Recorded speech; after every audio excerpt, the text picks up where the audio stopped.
Ku nkomeyo ya Ssabbiiti ewedde ekitongole ekiramuzi kyagwamu ensasage oluvannyuma lw'omulamuzi wa kkooti ento ey'oluguudo Buganda Gladys Kamasanyu okubibwa akacupa abantu abatannategeerekeka wabula nga bawerako bakwatibwa. Ono yali awa ensalawo ye ku musango ogwali guvunaanibwa eyali omunoonyeza ku ttendekero lya Makerere era nga wano yali amusindise mu kabulamuliro yeebake ebbanga. Abantu abamu ku abo abaali mu kkooti baava mu mbeera ne bakanyigira omulamuzi ono akacupa wabula ng'olunaku olwajjo kkooti yavuddeyo netegeeza nga bwe waliwo amateeka amaggya agateekeddwa okugoberera omuli obutakkiriza byakunywa naddala obucupa mu kkooti obutagendera mijoozi egiraga ekibiina ky'ebyobufuzi kyonna n'ebiragiro ebirala.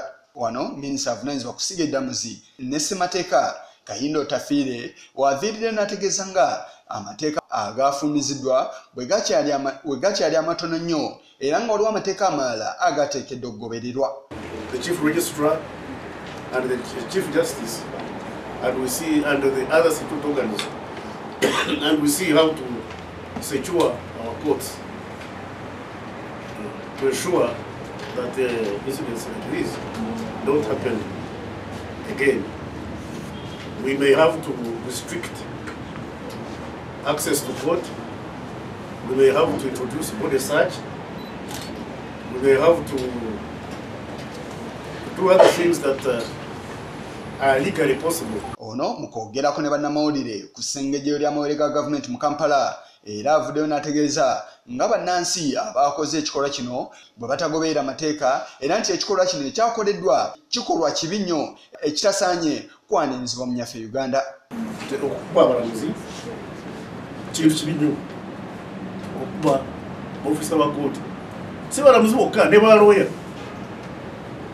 n'abapoliisi abali mu kkooti.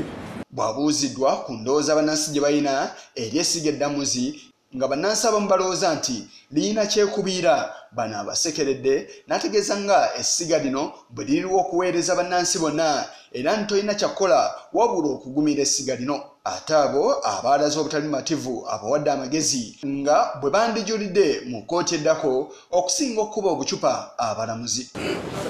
Bw'oba tosiimye omulamuzi kyasazeewo tomukuba kubanga ye abaakoze omulimu gwe ete amateeka gakukkiriza okujulira.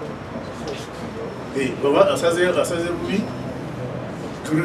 tuli agenda mu kkooti enanka eddako tusobola otuuka mu kkooti etuza Supreme Court. Ono era yennyamidde bannakibiina kya FDC abaabaddemu ng'ebikolwa byonna bino bikolebwa n'ategeeza nga bano bwe banaakwasibwa obuyinza ekyandidda mu nnyaffe Uganda kyandiba ekitawumya nnakabululu. Abaana abo ababba omulamuzi baali mu ngoye ez'ekibiina ne bakama baabwe bananyini kibiina ekyo abakulembeze omukooti baalimu tebagezako okubatangira n'okutuvumirira ekintu ekyo tebavumirira ekikolwa ekyo. Kati bano abaagala obuyinza nga tebasobola kuvumirira ekintu kino bwe banaafuna obuyinza banaatukola batya? Okukisinziira ku kitongole kya poliisi abantu 6 be baakwatiddwa nga kuliko Zaina Abayinabyo ng'ono yateeberezebwa okukasuka akacupa k'amazzi, Wandera Simon, Waiswa Abdallah, Kabali Joel, Katumba Wesonga ne Ojobile Augustine. Dennis Kato, Kigongo, Kurwa Channel 44 Oleguro.